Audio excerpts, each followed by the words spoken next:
All right, good morning, everybody. Thank you all for coming out during this springtime here in Louisville, which is always one of our most beautiful times of the year. But we're kind of redefining spring, it seems like, this year. But Mother Nature's going to do her own thing, no matter what it is that we have to say. But the calendar does tell us it's springtime.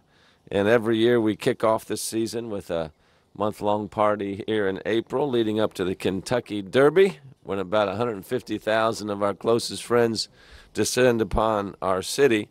We've got 30 days to the Derby and 16 days to Thunder, so it'll be here before we know it, and we always want our city looking its very tip-top best. Now, springtime also brings a lot of other outdoor activity, including what everybody loves to do, and that is to mow their grass. That's right. Not just at our homes, but also along all of our public property, whether it's owned by the city or owned by the state. We're here today to talk about some good news with some purchasing of our citizens' money, tax dollars, for some new power propane mowers purchased by our fleet division that are a much better move for us from an environmental standpoint. They're going to burn cleaner and cheaper and quieter than the gas mowers that they're replacing. And obviously, this is in line with our administration's goal from our Sustain Louisville plan, which was first plan we put out about 6-7 years ago for creating a broader culture of environmental awareness, even as we continue to move forward with a growing economy here in our city. So the sustainability plan includes, amongst other things, goals for decreasing our greenhouse gas emissions, obviously so we can have just better air quality. Everybody agrees that clean air is something that we all need. So replacing gasoline-powered mowers with mowers that run on propane will help us achieve both of these goals.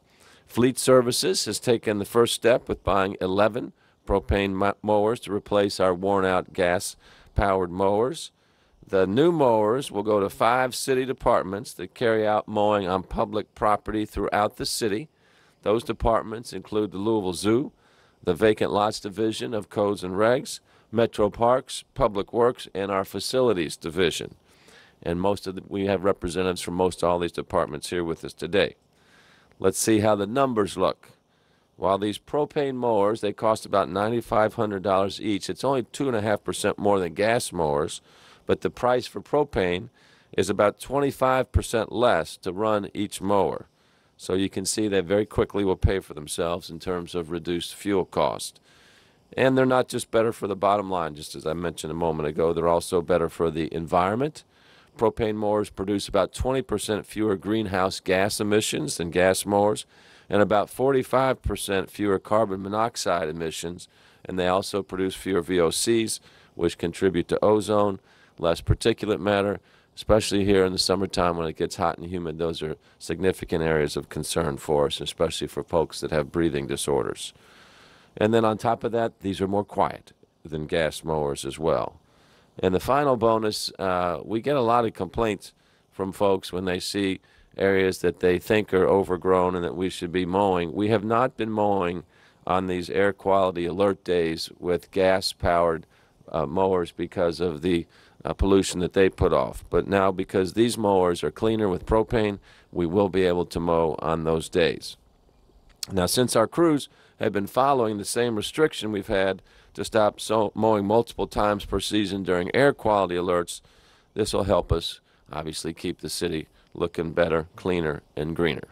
So we bought 11 mowers this year, but that still leaves 68 gasoline mowers in our fleet, and we will continue to replace those with propane-powered mowers as they wear out so we can continue to make improvements in sustainability while also making our city looking good. I know Sevy Ghosh is here, runs our Parks Department, agrees with all those goals. So thank you, Sevy, for the work you and your team are doing. I want to give a big shout-out also to our Fleet and Facilities Department and their director, Kathy Duncan, for being good stewards here of both taxpayer dollars and our environment with these purchases today. I also want to thank all the folks in our Parks Department, our Public Works Department, really all city employees that hit it hard every day to make our city look clean, to keep us operating, to have a low-drama city where things are happening. Our city's on a real roll right now with $13 billion of investment taking place. So it's important that everybody just goes about and does their thing. And our folks really do a great job for the gentlemen and ladies standing behind me right now, I want to say thank you all to you guys for the good work that you're doing. I must say you're looking very handsome and beautiful here today as well. They're very excited to be standing back here. And I just want to say thank you for the good work here that you do day in and day out. All right, now I think we're going to fire up one of these things to see what happens.